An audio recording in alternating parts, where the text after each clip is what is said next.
You're desperate for that ultimate revision guide to OCR A-level women in literature. I've racked up for you 60 contextual quotations, which if you learn will be all you need, both for the comparative question, but for your unseen. Hard nose, hard to beat, hard edged, yes? Stay tuned because you're watching Schofield on Shakespeare. We're gonna build a palace and we'll be so proud. A palace where the roar of the crowd will tell the world our palace will last forever. I have categorized the contextual quotations into 8 different sections. Feel free to skip straight to a particularly pertinent section if you like by using the link within the YouTube descriptions box, but I'd recommend watching the video in full and in sequential order, as this will mean that you will have a better understanding of the text from which the contextual quotations are taken.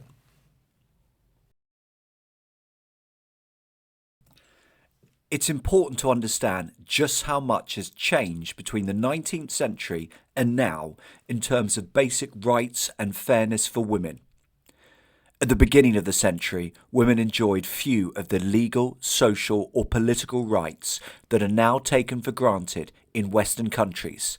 They could not vote, could not sue or be sued, could not testify in court, had extremely limited control over personal property after marriage, were rarely granted legal custody of their children in cases of divorce, and were barred from institutions of higher education. Women were expected to remain subservient to their fathers and husbands. This quotation is interesting, taken from Punch magazine, a weekly magazine which contained humour and satire. Should you chance after dinner to be affected by a slight drowsiness, never resist it because your wife wishes to chat with you. Do not mind her, but go quietly to sleep. Now, of course, this is intended to be humorous and not taken completely seriously. However, a degree of truth tends to lie behind jokes and humorous comments, and it is this aspect which make them funny. The implication, therefore, is very much that a husband is likely to be bored at times by his wife, although, of course, it is rude to show this. Now on to Bronte's 1847 masterpiece, Jane Eyre. Wealthy, proud, irascible Mr. Rochester has grabbed hold of poor, proud governess Jane Eyre and is on the verge of declaring his love. However, Jane objects to her master's simile about her. I am no bird, and no net ensnares me. I am a free human being with an independent will, which I now exert to leave you. Something we see fairly regularly in women in literature texts are terms of endearment from men to women which unwittingly diminish and demean. Jane feels this is one of them and isn't having any of it. Meanwhile, in Thomas Hardy's 1891 novel Tess of the D'Urbervilles, look at the language Angel Clare uses when planning his future wife with the dazzling, apparently so pure, buxom milkmaid Tess d'Urbervilles. It is in every way desirable and convenient that I should carry you off then as my property, because of course technically a wife was a man's property. For the modern reader, what is perhaps equally shocking after reading this line is the fact that Tess doesn't subsequently comment or pull her fiancé up on this demeaning reference. Indeed, to her, it forms part of a wonderful, romantic, unreal period of her ultimately tragic life. Another unwittingly demeaning, affectionate reference here in Charlotte Perkins Gilman's novella The Yellow Wallpaper. A husband is speaking to his wife, who has been suffering from nervous depression. Hence their move to a grand house in the countryside. "What is it, little girl?" he said. If I used that term to my wife, I'd get a slap. Continuing with The Yellow Wallpaper, Within this quotation, it is clear that the doctor husband is setting himself up as the expert who knows better than his poor little wife. He says that with my imaginative power and habit of story making, a nervous weakness like mine is sure to lead to all manner of excited fancies, and that I ought to use my will and good sense to check the tendency. Now, it is relevant that John is a doctor, and so there is one sense that the narrator is being misguided by so-called medical expertise. However, this is also a clear example of a man perceiving a woman as inferior and in need of male, rational guidance. My previous quotations made reference to the 19th century, yet as recently as the 1960s, women still felt inferior to the men they lived with.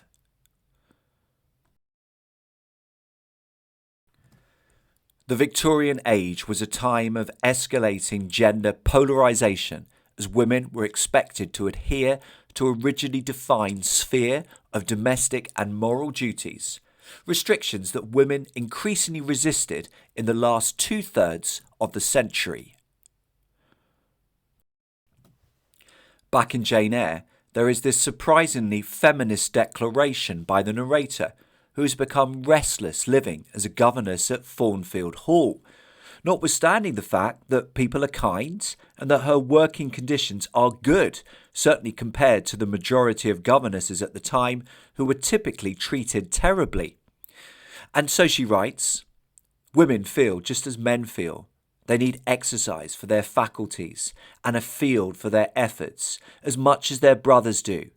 They suffer from too rigid a restraint, too absolute a stagnation, precisely as men would suffer, and it is narrow-minded in their more privileged fellow creatures to say that they ought to confine themselves to making puddings and not knitting stockings, to playing on the piano and embroidering bags.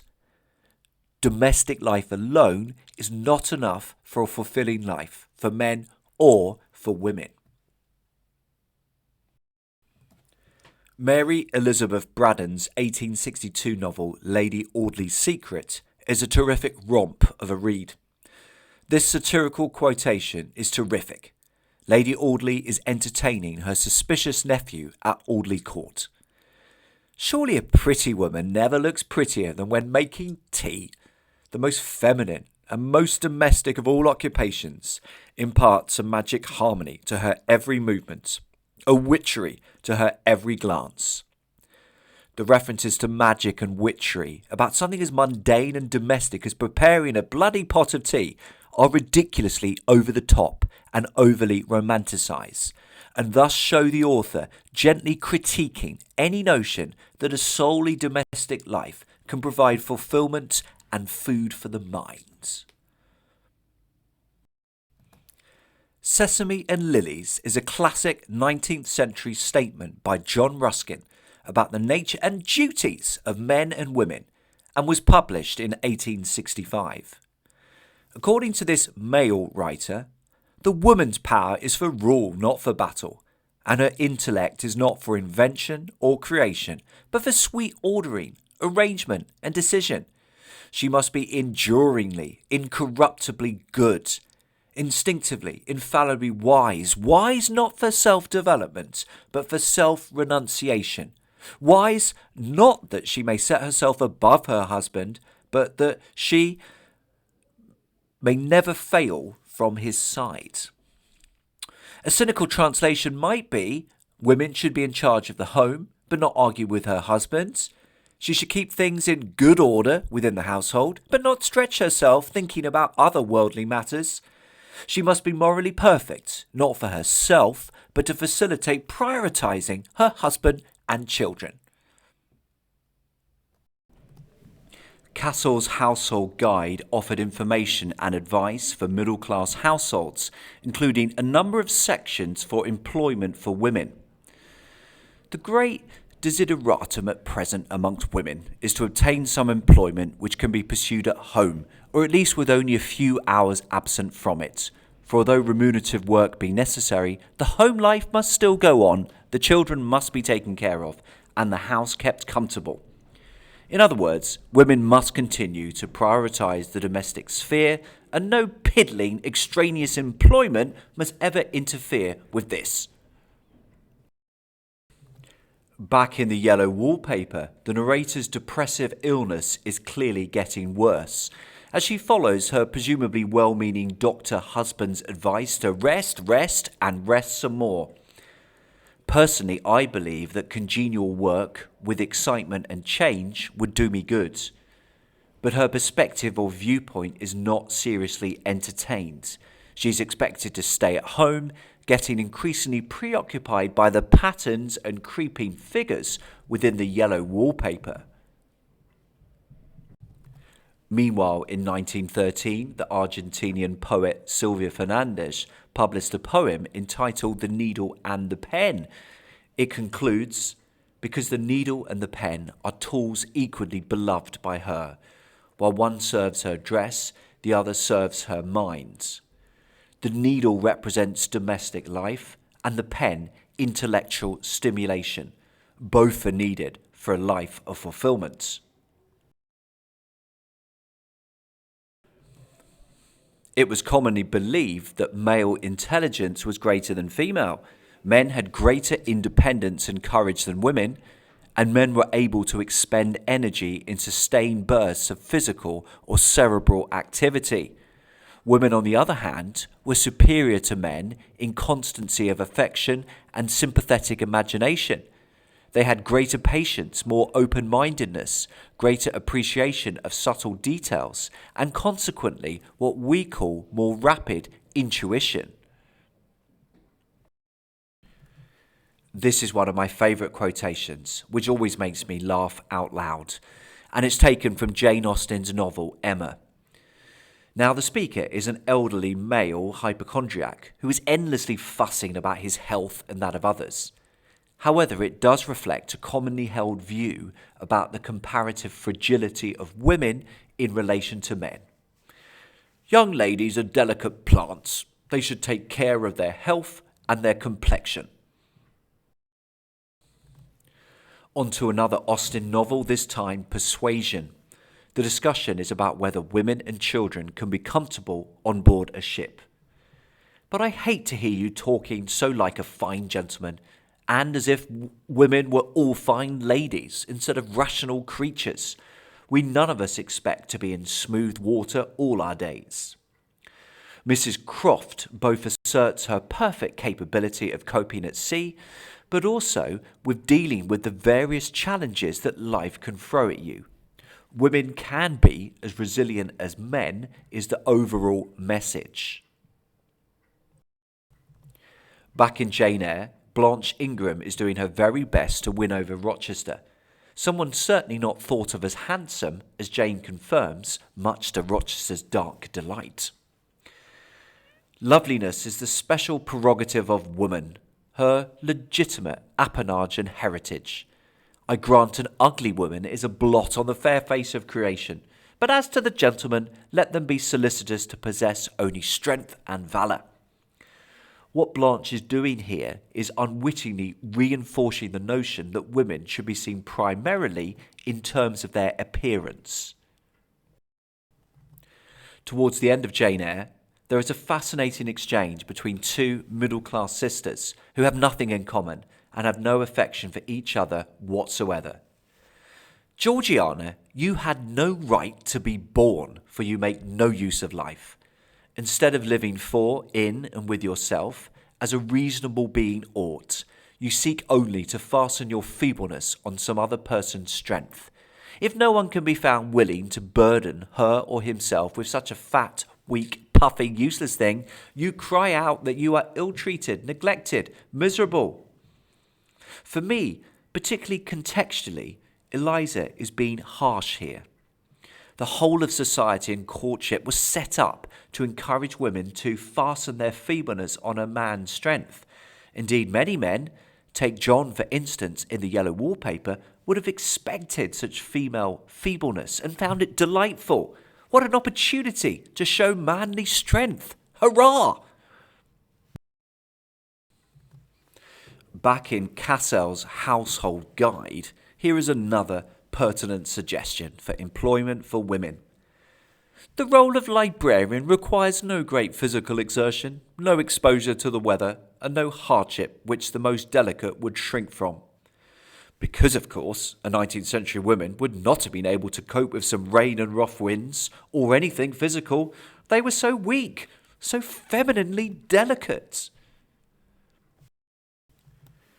In The Yellow Wallpaper, the narrator's whole life is dictated by her all-knowing, all-wise husband John. There comes John, and I must put this away. He hates to have me write a word. According to John, of course, his wife is too weak, fragile, and female to exert herself intellectually, which is what writing is likely to imply. Such activity is likely to make her health so much worse. Some more patronising, unintentionally demeaning language here, again taken from The Yellow Wallpaper. "Bless her little heart," said he with a big hug. "She shall be as sick as she pleases." Notice the use of the third person, which unwittingly confirms to the modern reader that actually John has no idea what his wife is really like and what would really help her. "I lie down ever so much now. John says it is good for me and to sleep all I can. Indeed, he started the habit by making me lie down for an hour after each meal. Women are weak and fragile. Men are strong and tough."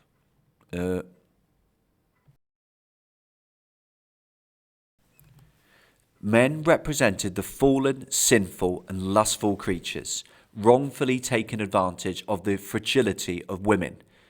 However, this situation switched in the later half of the period. Women had to be held accountable, while the men, slaves to their catabolic purposes and sexual appetites, could not really be blamed. Therefore, women were portrayed either frigid or else insatiable. A young lady was only worth as much as her chastity and appearance of complete innocence, for women were time bombs just waiting to be set off. Once led astray, she was the fallen woman, and nothing could reconcile that till she died. Put simply, perhaps, women were either angels or whores.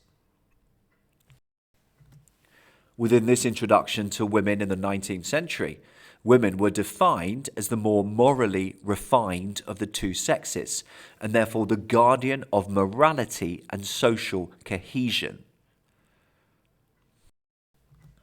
Back in Cassell's Household Guides, it is notable that this reference to the duties of the governess emphasises the importance of the female putting her superior morality to good and appropriate use.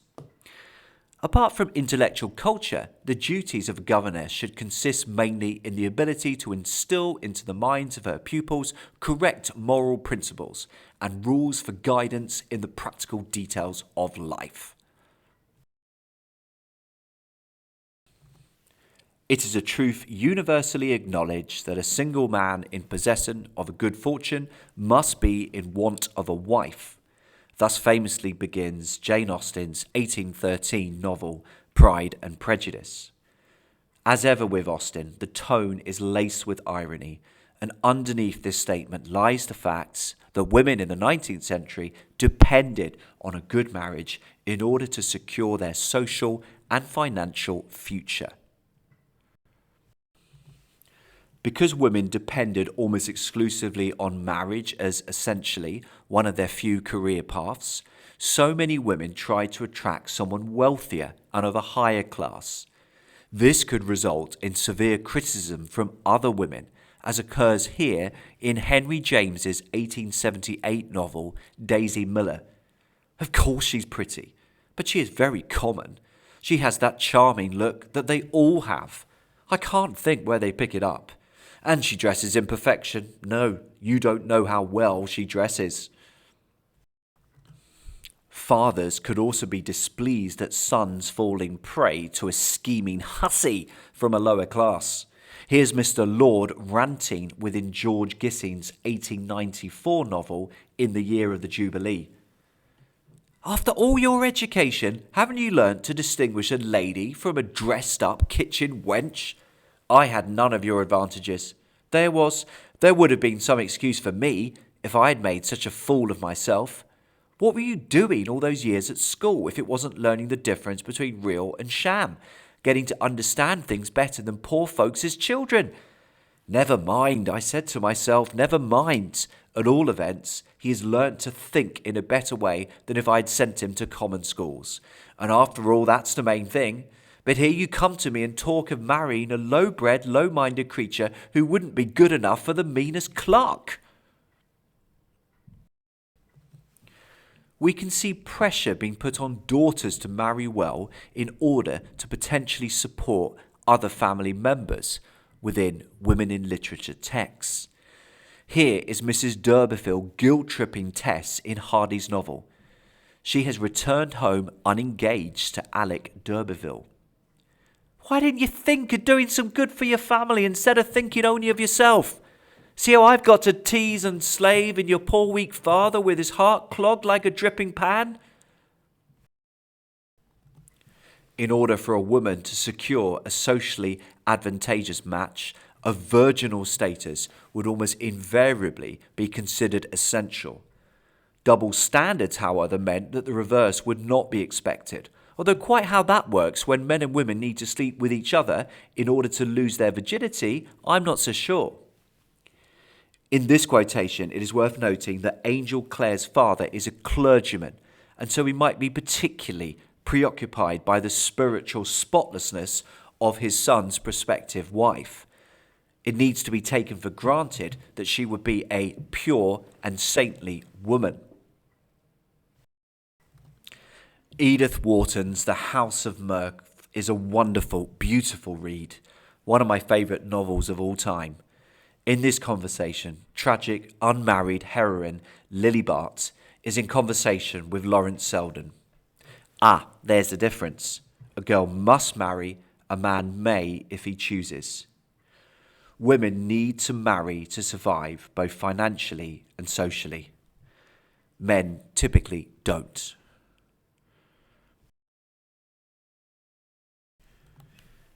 One of the most poignant moments in Austen's Pride and Prejudice is when Charlotte reveals to Elizabeth her astonishing decision to marry the ghastly, pompous ass Mr. Collins. I'm not romantic, you know.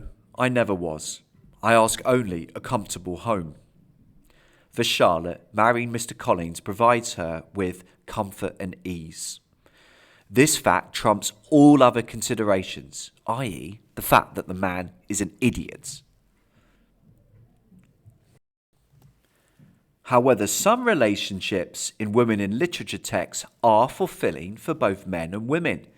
And this is something Jane Eyre is consistently at pains to emphasise.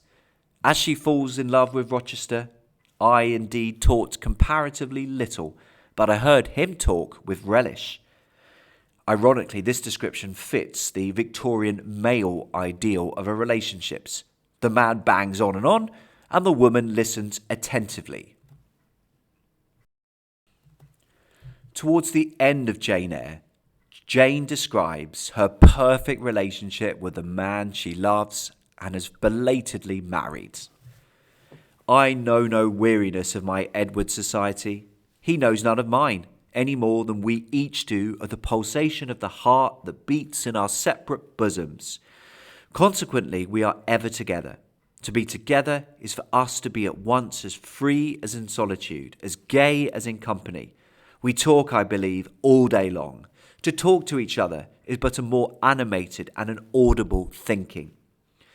The fact that she also becomes his carer and that Rochester is half the man he once was, having lost his sight and a hand in a fire, is not dwelled upon. But this quotation from the yellow wallpaper feels more typical, perhaps, of a 19th century marriage. Men were in charge. The women were not generally to be taken too seriously. John laughs at me, of course, but one expects that in marriage. Marriage and being tethered to the domestic sphere can produce a strain upon some wives without them quite knowing why. Here in the yellow wallpaper, the narrator uses writing as a secret outlet for her unhappiness and nervous depression. I don't know why I should write this, but I must say what I feel and think in some way. It is such a relief. Genuine, two-way, mutual communication can also be difficult in marriage, at least in the yellow wallpaper. It is so hard to talk with John about my case because he is so wise and because he loves me so. The irony here is that the man feels that he is doing right by his wife by essentially dismissing and not listening to all her concerns.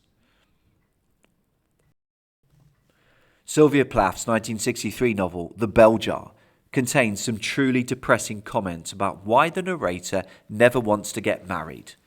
For her, marriage is dull and means that you have to prioritize security and stability for others ahead of your own personal fulfillment and excitement. That's one of the reasons I never wanted to get married. The last thing I wanted was infinite security and to be the place an arrow shoots off from. I wanted change and excitement and to shoot off in all directions myself, like the coloured arrows from a 4th of July rocket. For Esther in The Bell Jar, marriage means exhaustion and so many tedious domestic chores to be done for virtually no reward. It would mean getting up at 7 and cooking him eggs and bacon and toast and coffee and dawdling about in my nightgown and curlers after he'd left for work to wash up the dirty plates and make the bed. And then when he came home after a lively, fascinating day, he'd expect a big dinner and I'd spend the evening washing up even more dirty plates till I fell into bed utterly exhausted. For Esther, marriage means loss of vitality and becoming a dumb, numbed automaton. So I began to think maybe it was true that when you were married and had children, it was like being brainwashed, and afterwards you went about numb as a slave in some private totalitarian state. In Angela Carter's 1979 short story The Bloody Chamber, marriage to the rich, mysterious Marquis represents an exciting opportunity rather than love per se. Are you sure you love him? I'm sure I want to marry him, I said. She recognises that being married is, for a woman in particular, a completely different world and experience. She is about to embark upon the unguessable country of marriage. Modern readers might expect marriage to consist of eternal domestic companionship, but the narrator in The Bloody Chamber has no such illusions. Into marriage, into exile, I sensed it, I knew it, that henceforth I would always be lonely.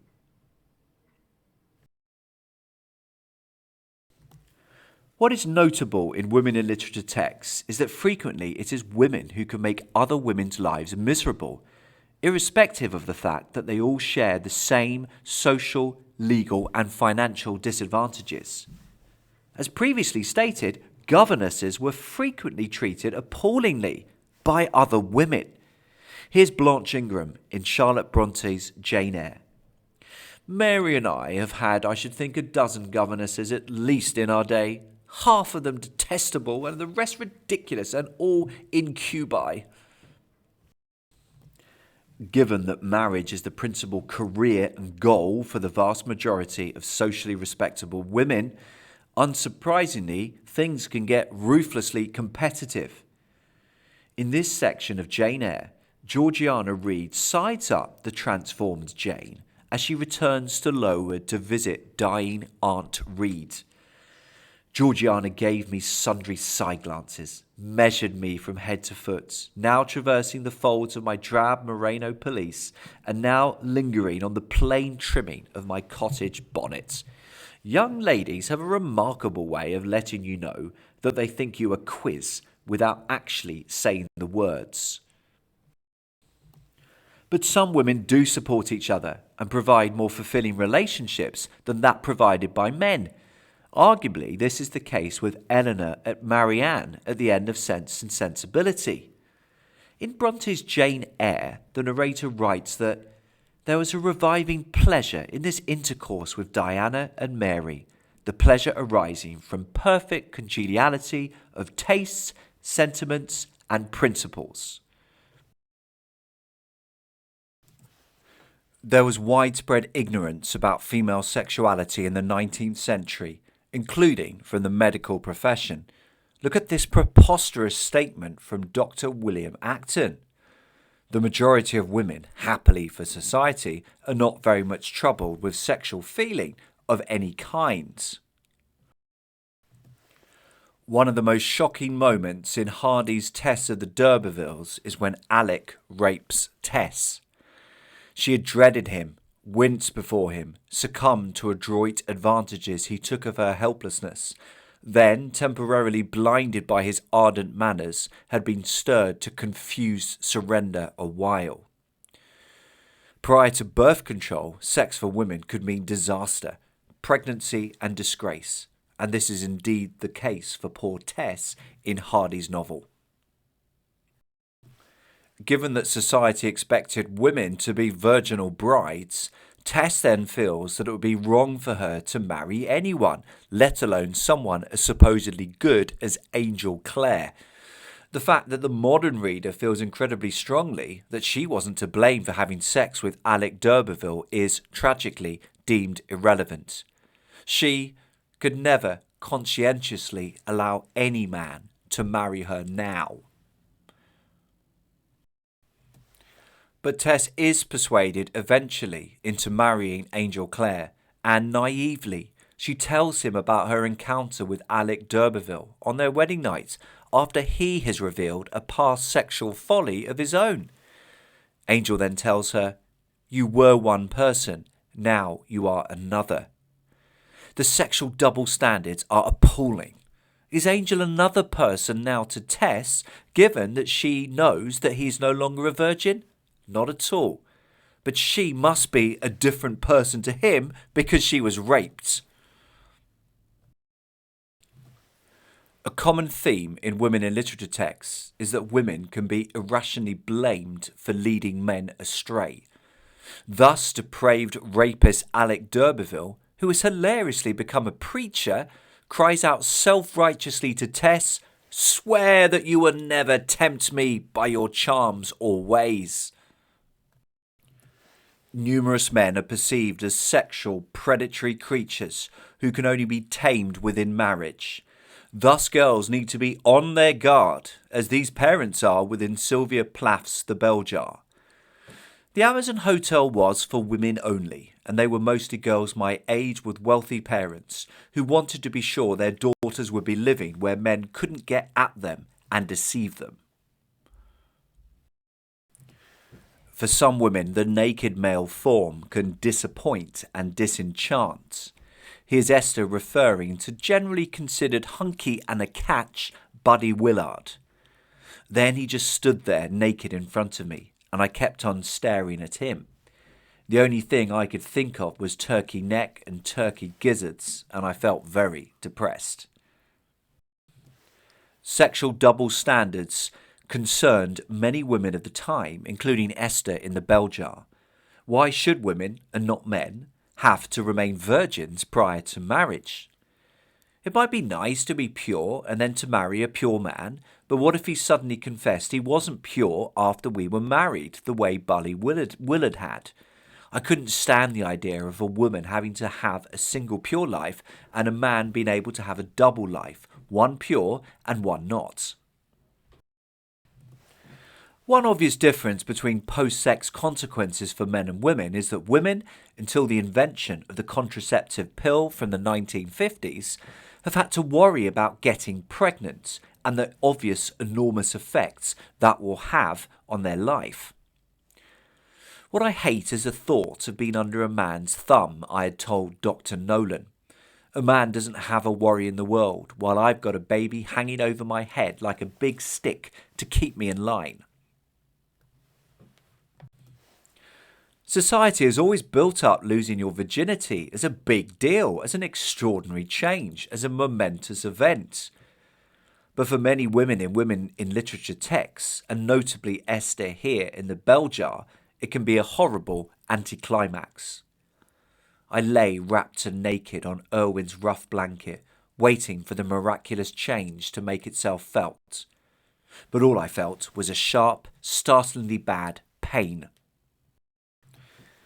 But some women in literature texts instinctively find their sexualities being awoken during key points in their lives. Here the narrator finds herself aroused as the Marquis looks lustfully towards her as she wears his wedding gift, a choker of rubies 2 inches wide. I sensed in myself a potentiality for corruption that took my breath away. Even though the narrator in the bloody chamber knows that their relationship is transactional to some extent, she cannot stop her body responding physically. And so my purchaser unwrapped his bargain. I was aghast to feel myself stirring. And female sexuality can be complex, harder to pin down than male sexuality. Hence the confusion here. There had awoken a certain queasy craving for the renewal of his caresses. I longed for him, and he disgusted me.